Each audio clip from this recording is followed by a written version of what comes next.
Hey, moi c'est Nice et je suis ravie de vous retrouver pour cette nouvelle vidéo. Alors tout d'abord je m'excuse pour la luminosité ambiante. Au moment où je tourne, nous sommes en plein mois d'août, canicule oblige. Je suis cloîtrée chez moi, je ferme tous mes volets histoire et mes rideaux, hein, histoire que la chaleur ne rentre pas par le rayonnement solaire. Donc on est obligé de faire avec de la lumière artificielle. Donc à chaque fois que je bouge les bras, voilà, vous voyez de l'ombre. Parfait. Sur ce, on va pouvoir commencer la vidéo de manière un petit peu plus sérieuse. Aujourd'hui je dépoussière un petit peu les concepts que j'avais sur cette chaîne au départ. Donc aujourd'hui on va faire une recommandation en 3 œuvres. Bon, pour les anciens, pas de surprise, vous connaissez déjà le format, mais un tout petit récap pour les nouveaux, sait-on jamais.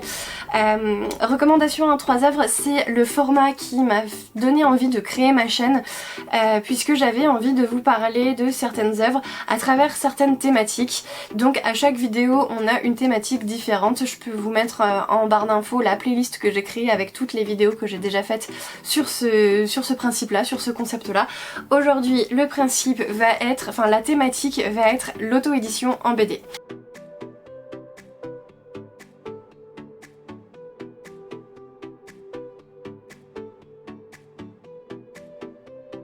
C'était une thématique qui me tenait à cœur de vous parler de l'auto-édition en BD. Pourquoi? Parce que je trouve que ça fait un grand bruit en ce moment sur la sphère booktube. On en parle de plus en plus, mais on en parle de plus en plus surtout au niveau roman, puisqu'on a plein de pépites qui arrivent par l'auto-édition.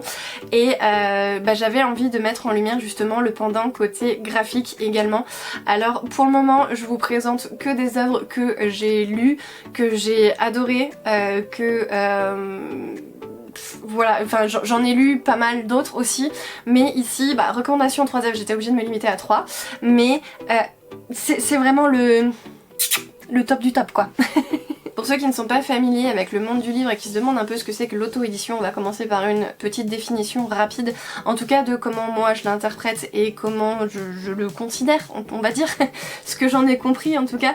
L'auto-édition, du coup ce qu'il faut savoir c'est comment fonctionne l'édition classique déjà, parce qu'on a beau vous expliquer quelles sont les différences, si on ne connaît pas l'édition classique ça va pas le faire. L'édition classique, donc on part d'un auteur qui va produire une œuvre, soit un roman, soit BD, manga, etc. Ce que vous voulez, quelque chose mais d'écrit, enfin ou de dessiné. Voilà. Et cet auteur-là va envoyer son projet à un éditeur, à une maison d'édition. Si le projet est assez bien et s'il est accepté, eh bien l'éditeur va être la personne qui va faire des retours à l'auteur pour améliorer le texte par exemple, ou améliorer les BD de façon à chanter certaines scènes qui sont trop longues, qui sont là en trop, à les améliorer, apporter un peu plus de dynamisme, etc. En gros son rôle ça va être de challenger l'auteur ou l'autrice pour pouvoir avoir quelque chose qui va plaire au plus grand nombre. Et derrière, une fois que la copie est terminée, c'est l'éditeur qui va se charger d'envoyer tout ça à l'impression. Donc c'est lui qui va trouver les imprimeurs, qui va s'occuper de toute la gestion, voilà, des allers-retours avec les j'ai perdu le mot, avec les échantillons. Voilà. Et une fois que les échantillons sont faits, on va lancer la mass prod et c'est l'éditeur qui va également décider du nombre de tirages qu'on va faire, si on fait un gros tirage, un petit tirage, et l'éditeur va ensuite envoyer tout son stock chez son distributeur, et le distributeur lui c'est celui qui va stocker la masse quelque part, donc il a des grands entrepôts, et de ce que j'ai compris, le distributeur c'est également celui qui va avoir son petit pied chez les libraires, et c'est lui qui va aller démarcher toutes les librairies qu'il a autour, ou en tout cas les librairies partenaires. Et en fait l'éditeur va venir présenter plusieurs catalogues, des catalogues de toutes les maisons d'édition avec lesquelles il travaille, et c'est lui qui va aller essayer de vendre les projets, les bouquins à des libraires. Les libraires eux derrière vont également faire une mise en avant, puisqu'ils vont commander un certain nombre de chaque ouvrage au distributeur, et le jour de la sortie c'est à leur tour maintenant de faire la promo. Donc le distributeur fait la promo auprès des libraires et le libraire fait la promo auprès du grand public, et c'est pour ça qu'on voit de temps en temps des grandes opérations commerciales partout pour je sais pas, je dis n'importe quoi, mais par exemple pour le tome 100 de One Piece, on le voyait partout dans toutes les librairies graphiques, c'était des gondoles complètes de tome 100 de One Piece, parce que c'est un petit événement, et voilà, ça veut dire que le distributeur a bien fait son travail puisque tous les libraires ont suivi. Voilà, du coup ce qu'il faut se rendre compte c'est que par-dessus tout ça en termes de pourcentage de revenus, hein, puisque le livre a un prix fixe qui a été fixé par, l'éditeur, mais la loi du prix unique fait qu'on n'a pas le droit de déroger au prix qui est fixé par l'éditeur, hein, donc que vous achetiez votre livre sur Amazon, sur la Fnac ou chez votre librairie de quartier, normalement elle vous coûte le même prix. La seule réduction possible, c'est une réduction de 5% qui peut être faite uniquement si vous achetez vos livres en physique dans une librairie. En général, les librairies s'arrangent pour faire un espèce de système de fidélité où elles vont pas vous donner 5% tout de suite en moins sur votre ticket de caisse, elles vont vous créditer ça sur un compte et au bout d'un moment, ça dépend des systèmes de librairie, mais moi je sais que j'ai 2 librairies de graphique, il y en a une qui cagnotte et à partir du moment où ça arrive à 5 € je peux le débloquer, et l'autre c'est au bout de 10 passages je peux le débloquer, donc 10 achats je peux le débloquer. Du coup j'ai divagué pourquoi on part donc de ce prix fixe, et chaque acteur de cette longue chaîne que je viens de vous décrire va être rémunéré en fonction de sa participation. Des chiffres que j'ai pu trouver, on est sur environ moins d'une dizaine de pourcents pour l'auteur. En jeunesse notamment ça tourne autour de 5-6% par là. L'imprimeur doit avoir 15% à peu près. Le libraire a la plus grosse part, hein, puisque c'est lui qui va aussi avoir le plus de frais avec l'ouverture au public, etc. Voilà, il a besoin d'un grand espace. Donc le libraire, il me semble qu'il est autour de 30%. Et ensuite il reste le distributeur et l'éditeur qui vont se partager le reste. Voilà, du coup l'auto-édition, maintenant qu'on sait comment l'édition normale fonctionne, l'auto-édition, qu'est-ce que ça va être? Et bien c'est tout simplement l'auteur ou l'autrice qui va essayer de faire un petit peu de la BD circuit court ou du roman circuit court, hein, puisqu'il va essayer de chanter toutes les autres parties, tous les autres maillons de la chaîne pour pouvoir livrer son livre directement au consommateur, donc au grand public. Donc ça veut dire que c'est lui qui va devoir assumer le travail de l'éditeur, donc c'est lui qui va devoir faire sa propre relecture, son propre challenging. En général en auto-édition les auteurs vont passer par des bêta-lecteurs ou alors c'est un groupe d'auteurs qui vont travailler ensemble sur un projet, donc ils vont pouvoir se challenger et améliorer le récit tout seul, voilà. Et du coup c'est eux aussi qui vont devoir démarcher des imprimeries et gérer les quantités, etc. Mais c'est également eux qui vont devoir faire la distribution, ou au moins trouver un prestataire pour faire de la distribution, mais en général c'est les auteurs en direct qui vont faire la charge de distribution, donc c'est eux qui vont aller démarcher les libraires s'ils veulent avoir une présence en librairie, mais c'est surtout eux qui vont gérer les stocks de leurs bouquins et qui vont stocker ça chez eux pour la plupart, et qui vont devoir gérer leur propre site internet de temps en temps. Si ils font de la vente en direct, ils vont devoir gérer ça, gérer les commandes, donc à chaque fois qu'il y a une commande, aller sortir des livres des stocks, les envoyer, etc. Voilà, donc ça fait une grosse charge en plus. Par contre, forcément, une fois qu'ils ont payé leur imprimeur, qu'ils ont payé les frais de port si ils fonctionnent par des envois, de toute façon ils vont fonctionner par des envois puisque que ce soit en direct ou à l'acheteur ou passer par une librairie, il faudra forcément envoyer les livres à un moment ou à un autre. Mais voilà, le reste, une fois qu'ils ont payé le gros de ces charges là, le reste c'est directement pour eux, pour leur poche. Et en général, le constat qui en ressort en ce moment, en tout cas pour les gros auteurs BD qui fonctionnent en auto-édition, c'est que c'est beaucoup plus rentable pour eux, et que même si ils ont un public moindre, puisque forcément ils n'ont pas les grands moyens de communication des maisons d'édition, donc ils vont toucher moins de gens, par contre ça va plus être de la qualité dans le sens où tout ce qu'ils vont vendre, ça va forcément leur profiter de manière un peu meilleure, et ils vont être ils vont vivre de manière beaucoup moins précaire. Bon, maintenant que ce grand laïus est terminé, je vais pouvoir commencer, on va passer à la première œuvre.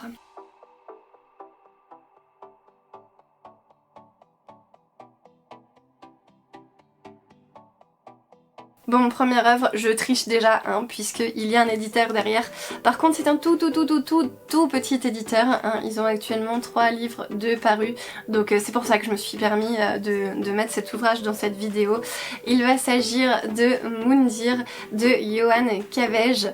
J'espère que je le prononce bien, mais bon, voilà, normalement c'est Kawège. Moundir, de quoi ça va nous parler? Nous allons suivre un petit renne, oui, si je fais la bonne traduction, ça doit être un renne. C'est un renne de l'espace qui va devoir protéger son œuf d'une mystérieuse entité. J'arrive pas trop avec les dessins à savoir ce que c'est, donc c'est pour ça que je l'appelle l'entité. Est-ce que j'en ai dans les ex-libris une représentation? Voilà. Donc l'entité en question, c'est la chose là qui est sur son destrier. Donc nous sommes dans un monde de science-fiction post-apocalyptique puisque l'univers tout entier souffre du grand silence et donc nous allons suivre le petit renne qui protège un œuf au péril de sa vie. Et voilà, comme je vous disais, il est poursuivi par une entité et il y a vraiment, c'est une œuvre vraiment très particulière.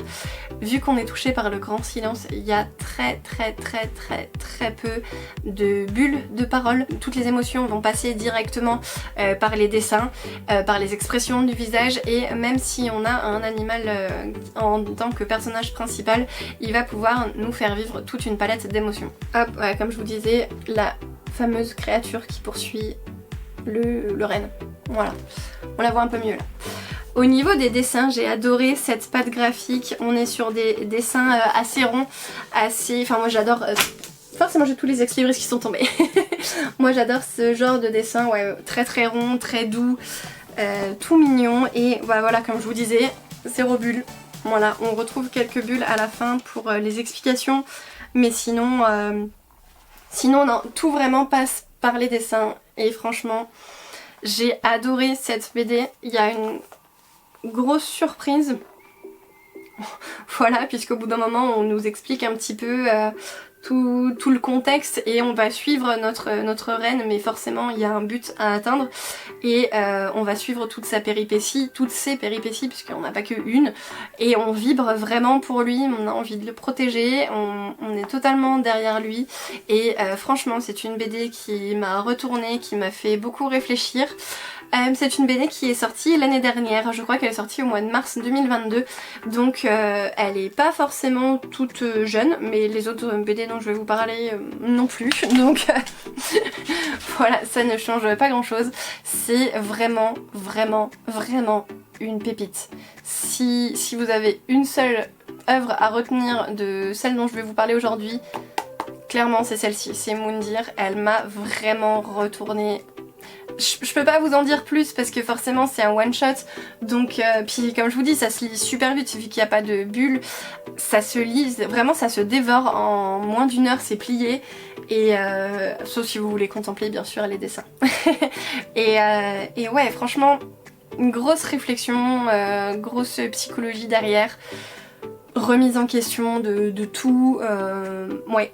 Ouais, moi ça m'a fait me remettre en question par rapport à mes lectures, justement au parti pris que j'ai quand je fais une lecture.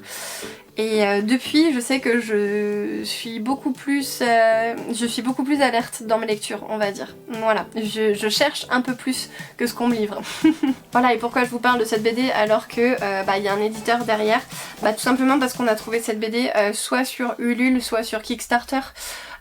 Puisque les éditions Bubble, je ne sais pas si vous les connaissez, mais du coup elles sont toutes petites. Bubble à l'origine c'est une application qui nous permet de gérer notre BD Tech, notre Manga Tech, notre Roman Tech sans doute, et une application qui nous permet également de gérer nos achats puisqu'ils sont partenaires avec pas mal de libraires, donc on peut faire un panier sur Bubble et acheter derrière chez les libraires, il me semble quelque chose comme ça.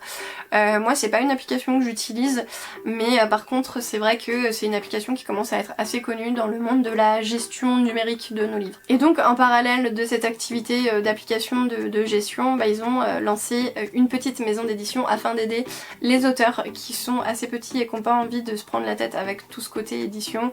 Et ils leur apportent un soutien et ils permettent d'avoir un petit peu une visibilité au niveau de ces œuvres là. Voilà, donc désolée pour cette première tricherie, mais franchement j'avais tellement envie de vous parler de ce livre un jour que voilà, maintenant c'est fait, je vous laisse tranquille.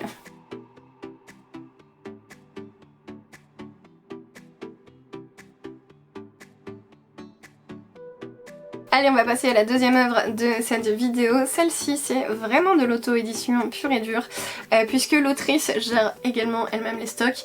Elle passe par des campagnes Ulule pour chacun des tomes de cette série, mais du coup, à chaque fois qu'elle fait une campagne, elle se tape un mois d'emballage, d'envoi, de suivi des colis, etc. Franchement, c'est un gros boulot qu'elle assume quasiment toute seule, hein, puisqu'elle a sa famille qui l'aide, mais forcément sa famille a aussi un travail, etc. Donc voilà, elle leur prend du temps surtout le week-end, mais ce que je trouve génial avec cette autrice, c'est qu'elle nous fait partager les coulisses un petit peu de tout ça sur Ulule. Elle nous poste souvent des news pour suivre l'avancée des storyboards, l'avancée du crayonnage, l'avancée des couleurs, et derrière l'impression, la mise en carton, j'allais dire la mise en rayon, pas du tout, la mise en carton et l'envoi, l'expédition des livres. J'arrête le suspense, bien sûr, il s'agit du petit derrière de l'histoire qui nous est livré par l'excellente Katia Even. Encore une fois, on retrouve le dessin un peu rond que j'adore parce que ouais, c'est une patte graphique que j'adore forcément. On est sur une saga qui comportera 4 tomes. Pour le moment, il y en a 2 de parus. Voilà, j'ai encore des ex-libris à l'intérieur qui veulent se faire la malle. Qu'est-ce que je disais? Oui, nous sommes sur une série qui va comporter 4 tomes. Actuellement, les 2 premiers sont parus et la campagne Ulule pour le 3e tome est terminée depuis belle lurette. Sauf que Katia Even en a profité pour faire les storyboards des tomes 3 et 4 afin de pouvoir clôturer la saga plus vite. Donc lorsque la campagne Ulule du tome 4 paraîtra, en théorie on aura juste la phase impression et je perds mes mots, on aura juste la phase impression et envoi. Voilà, donc on devrait attendre beaucoup moins longtemps après la fin de la campagne 4. Le petit derrière de l'histoire, de quoi ça va nous parler? Eh bien, Katia Even part du principe du célèbre adage, on dit que derrière chaque homme il y a une femme. Eh bien, elle a tourné un petit peu cet adage là pour faire en sorte qu'il n'y ait qu'une seule femme. Et cette femme, c'est Marie, la petite mignonnette en couverture. Et Marie va un jour rencontrer un inventeur fou qui se prénomme Ben et qui a inventé une machine à voyager dans le temps. Je dis pas une machine à remonter le temps parce que bon, techniquement elle va un peu partout, pas où elle veut parce qu'elle choisit pas, mais voilà, c'est une machine à voyager vraiment dans le temps. Et elle va rencontrer un certain nombre d'inventeurs célèbres et forcément elle va leur glisser un petit mot à l'oreille et derrière les inventeurs vont inventer forcément ce pourquoi on les connaît aujourd'hui. Je vous présente ici le tome 2, tout simplement parce que la couverture est un peu plus soft que les autres couvertures, parce que en fait il s'agit d'une BD érotique, donc tout ce que je viens de vous dire c'est à mettre à la sauce. En fait quand elle leur glisse un petit mot dans l'oreille, elle leur glisse plutôt un petit mot sur l'oreille. Donc il y a énormément de scènes de S-E-X-E.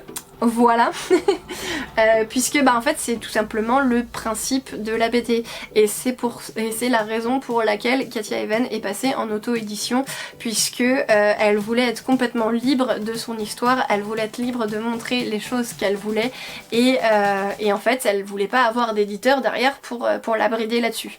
Donc ici elle nous livre un projet qui est... on sent en fait qu'elle se fait plaisir à chacune des planches. Franchement en plus moi j'adore ce dessin là, c'est magnifique. On a une Marie qui est tout en rondeur, elle a des formes généreuses, elle est exquise et ouais franchement c'est un régal. Moi la littérature érotique c'est pas forcément ce que je préfère au monde. Par contre c'est clair qu'un petit tome comme ça du derrière de l'histoire, de temps en temps ça fait quand même plaisir. Voilà, qu'est-ce que je peux vous dire d'autre?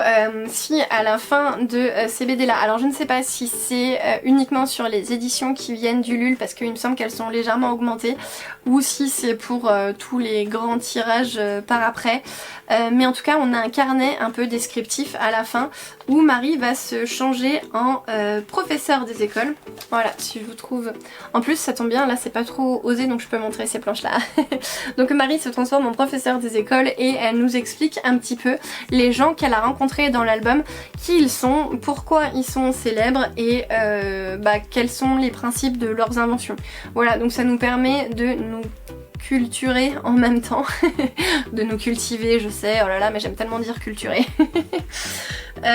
Voilà, donc on apprend en nous divertissant puisque clairement c'est une lecture très sympathique et si le côté exotique mais avec un R comme dirait le doc manga doc ne vous rebute pas, bah franchement essayez et ouais, il va y avoir une campagne 4 incessamment sous peu, peut-être l'année prochaine, pour pouvoir rattraper un petit peu votre retard et prendre les 4 tomes d'un coup. J'adore, en plus elle nous avait donné un sticker, alors je mets ma main exprès sur le popotin de la madame, mais voilà, un sticker de voiture. Je vous laisse lire le message. Voilà, donc en plus la madame a de l'humour.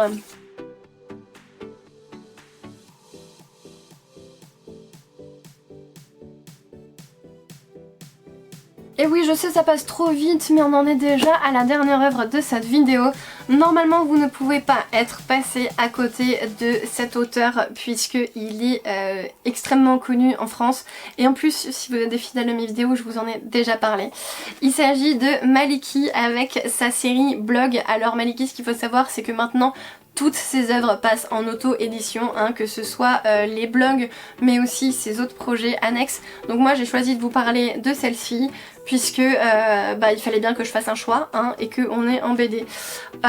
Maliki, c'est un auteur de BD, donc c'est un garçon, hein, qui prend l'avatar de la demoiselle ici aux cheveux roses pour nous parler un petit peu de sa vie. Donc dans Blog, il s'agit de strips qui sont à l'origine publiés sur le site internet de Maliki. Donc vous pouvez les avoir gratuitement, je suppose, de manière numérique.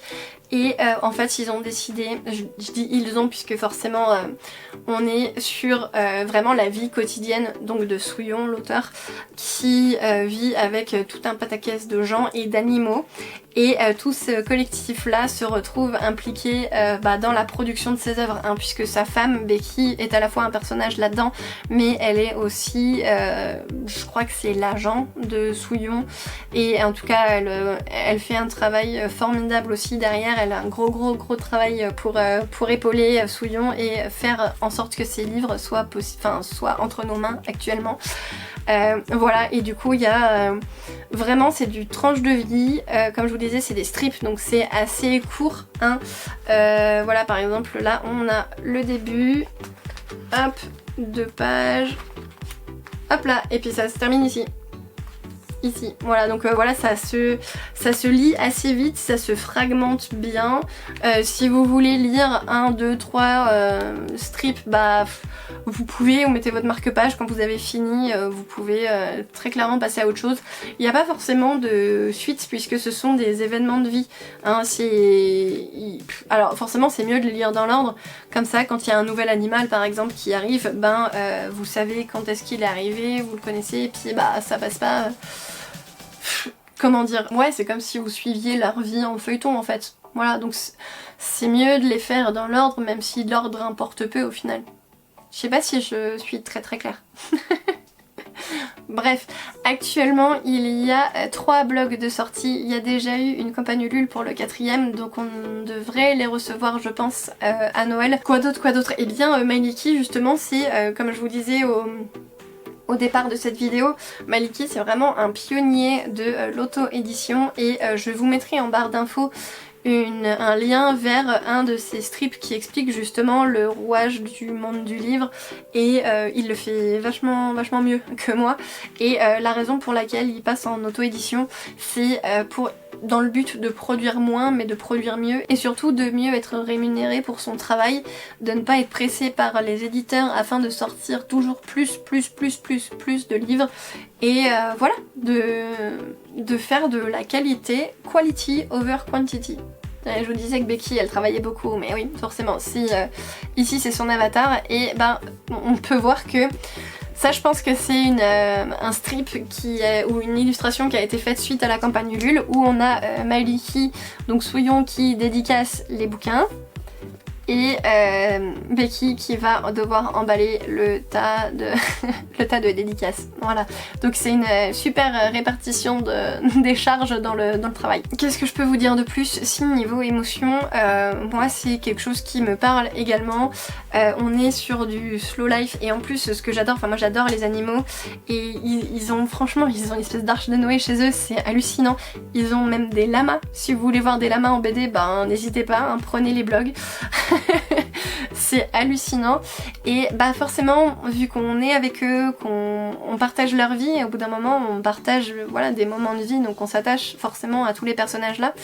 Et de savoir un peu que tout ce qui se passe là, ça s'est passé en vrai, ben il y a des moments où ça prend à la gorge, ça noue, on se sent pas bien, c'est comme si notre meilleur ami nous racontait ses déboires de temps en temps quand il y a des choses un peu négatives qui se passent, parce que bah oui forcément ils vont raconter leur vie, donc ils vont raconter les bons moments mais ils racontent aussi les moins bons. Et ouais c'est... Moi franchement après avoir lu là les 3 premiers tomes, j'ai clairement l'impression de les connaître et... Comme je vous dis, hein, c'est un peu mes amis qui me racontent leur vie et quand il leur arrive une tuile, ben je compatis avec eux. Vous allez me prendre pour une grosse tarée au final être amie avec mes livres, mais non mais il y a des vrais gens derrière, je vous jure. Voilà, donc si Brug vous intéresse, ben n'hésitez pas, soit vous pouvez aller checker un peu ça sur leur site internet, sur le blog tout simplement donc de Maliki. Je vous mettrai le lien en barre d'infos, soit vous pouvez également vous les commander en direct donc sur leur boutique. Pareil, je vous l'ai pas précisé pour Katia Even pour le petit derrière de l'histoire, mais elle a également un site internet pour pouvoir les vendre et de toute façon je vous mets toutes les infos en barre de description si jamais l'une de ses œuvres vous tente. Voilà, on en a fini pour cette vidéo, ça y est, je suis enfin arriver à faire une vidéo qui n'est pas un vlog. Yeah. N'hésitez pas à me dire en commentaire si vous connaissiez déjà les œuvres que je vous ai présentées. N'hésitez pas également à me dire laquelle des 3 vous tente le plus. Je sais déjà que celle qui vous tentera le moins c'est le petit derrière, puisqu'il y a le côté érotique qui forcément ne plaît pas à tout le monde. Mais entre Moondir et Brug, lequel vous tente le plus? N'hésitez pas à me dire tout ça dans les commentaires. On se retrouve tout bientôt pour une prochaine vidéo et moi je vous fais des gros bisous en attendant. Allez, ciao!